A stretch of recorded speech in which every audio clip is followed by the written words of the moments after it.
Um, the numbers of forcibly displaced people around the world is very high. 1 in every 113 people on this planet is forcibly displaced. So there are about 25.9 million refugees around the world. This is the highest level ever recorded. And it's important because half of the world's refugees are children. 1/3 of the refugees are hosted by the world's poorest countries. So just to go through a few definitions of refugees and asylum seekers. So all have experienced social, religious, cultural, political persecution or war. They're seeking safety. Refugees have already been deemed to have a right to an international protection, whereas asylum seekers have to come to the host country and ask for international protection. Unaccompanied separated minors are those kids who are under 18 who travel alone without a parent or guardian. And then internally displaced people, which I'll focus a little bit on because most don't know as much about internally displaced. They're experiencing political unrest, gang violence, natural disasters, or a serious circumstance that forces them out of their house. But they have found relative safety within their country. So they're essentially on the run at home. Often the government is the one that forcibly displaces them. So they're still under the rule of the government. Now, the number of IDPs, internally displaced people, they have soared by 25% over the past year. There are now 50 million people about that are fleeing conflict, mostly from Syria, Colombia, the DRC, Yemen, and Afghanistan. Of these 50 million IDPs, more than half of them were displaced only in the past year. So when we think about children who are forcibly displaced, the refugees, asylum seekers, IDPs, and what was their life like before the pandemic? Well, they were on the move. They were in migration, fleeing their homes from safety, from armed conflict, war, violence. They're often moving to multiple countries and camps before being resettled, if they ever are. So there's a large diversity in experiences. Let's say refugees, for example. Some have transit experiences without trauma. They can arrive to a host country by plane, with family, relatively safe. Where others, like unaccompanied minors, they might be at high risk of trafficking, exploitation, and abuse while they're in migration. So we tend to think of a refugee camp as transitory. If you just ask yourself, I'll ask you this question, what do you think is the average length of stay of a person in a refugee camp? Right. So this picture here is I worked with UNICEF in the Syrian refugee camp of Zaatari in Jordan in 2013 and 2015. So here many would come into the refugee camp and most everybody said they believed they would only stay for 6 months to 1 year in this camp. And so it's not very important if your children are going to school because they think, oh, it's just 6 months or so that we'll be in this transitory state. The average length of stay in a refugee camp is 17 years. That's an entire childhood. So we really need to shift expectations to allowing and helping people believe and think that their current life circumstance might be how it is for a while, decades plus. Now, with the pandemic, it's very important, I think, to think about the government response around the world. So 91% of the global population is currently living in a place where restrictions have been imposed on who can enter the country. 39% live in countries where the borders are completely closed to foreigners. That means that there's limited access for those fleeing from conflict or disaster.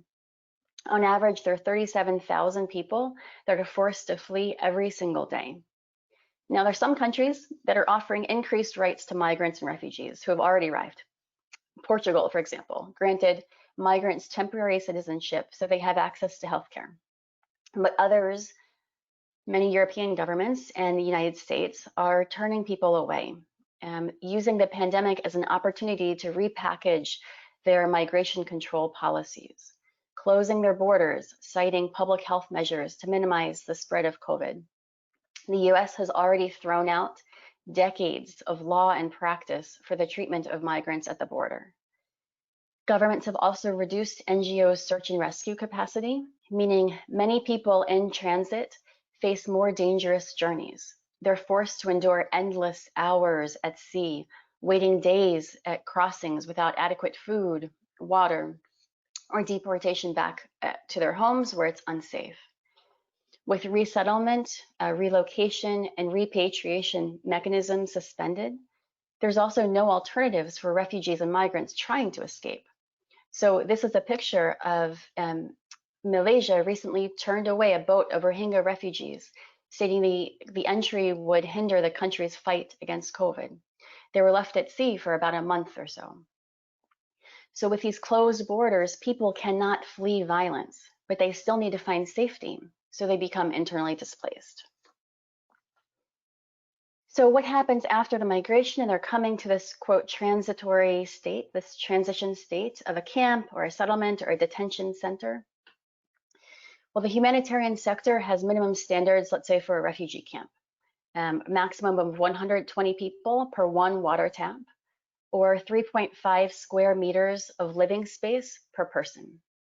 Most camps are operating beyond this capacity, making simple protective measures like hand washing or distancing next to impossible. Refugees are already vulnerable. They don't have land for cultivation. They're financially incapacitated. They cannot travel up to the food distribution center to get food relief supplied by the World Food Program because they're very far. And so the elderly and pregnant women are majorly affected. We know kids are the ones who typically go out to fetch water, and young boys go to distribution sites for food. The UN's World Food Program has a $137 million deficit, and in April, they cut their food rations to camps in Uganda by 30%. This is a picture of a refugee camp in Kenya, Kakuma camp in Kenya, with South Sudanese refugees practicing social distancing as they are waiting at the food distribution sites. So we know that around the world there are vulnerable children with COVID, and we know that that's true within the refugee and forcibly displaced population as well. So there have been increases in child abuse, early pregnancies, and early marriage. There's little to no access to health care. And so COVID is further compromising their access to essential services and humanitarian aid. Refugee communities still lack the basics in the fight against COVID, especially with information. So with limited access to radio, television, newspapers, internet, maybe a language barrier, it's hard to share information. Also, there's distrust, right? Many people fled their countries without functioning governments. So it's understandable there's a distrust of the government and people are reluctant to obey directives. Right? The distrust of the government is justified. In the US, for example, there was recently a federal ruling that found unsanitary and inhumane detention conditions with overcrowding, no access to water, soap, or hygiene. There are reports of spraying chemicals that cause skin burns and eye damage when inhaled. They were spraying them every 15 minutes inside the detention settings with no ventilation, and detainees were reporting burning, fainting, and bleeding. So if we move to, let's say, those children who are now resettled in the host country, which is probably where you will be seeing kids who are displaced. There are 91% of children around the world attend primary school. What percentage of refugee children do you think attend primary school?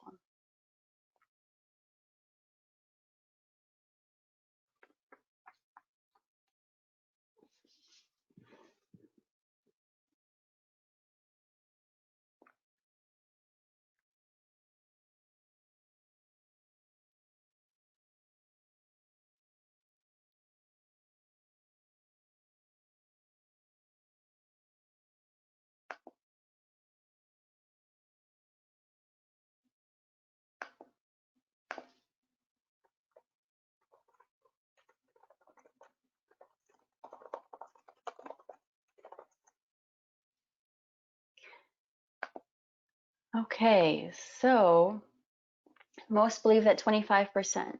Okay, the answer is actually 50%. So 50% of refugee children around the world attend primary school. Remote learning is not working for refugee children. English as a second language programs are losing children. For example, in America, we already have 1 in 7 low-income teens who does not have access reliably to the internet. This whole school closing and remote learning has just furthered the social economic divide.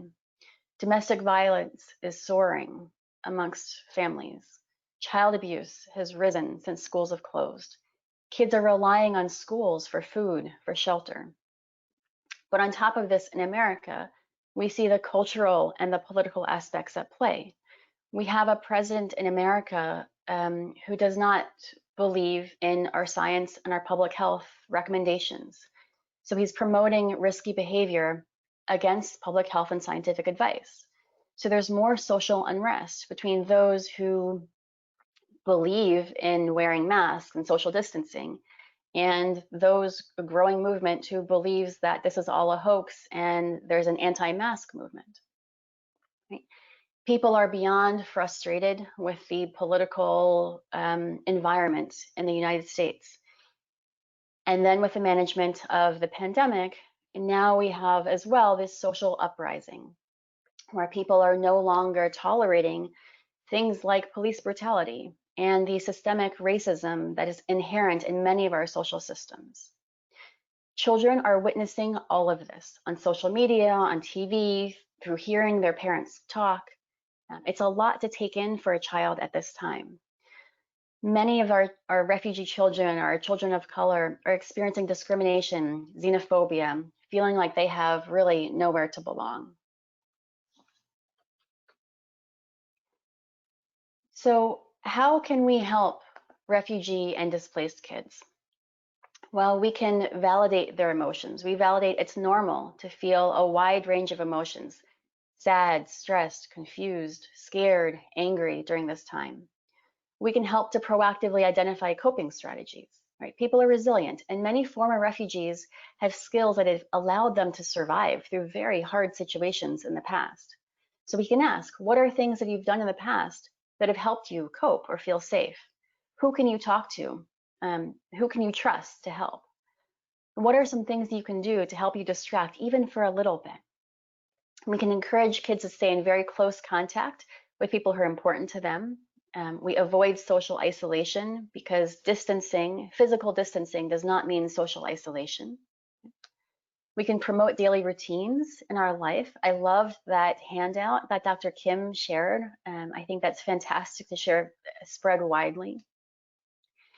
We remind kids that limiting social media exposure can reduce worry and agitation.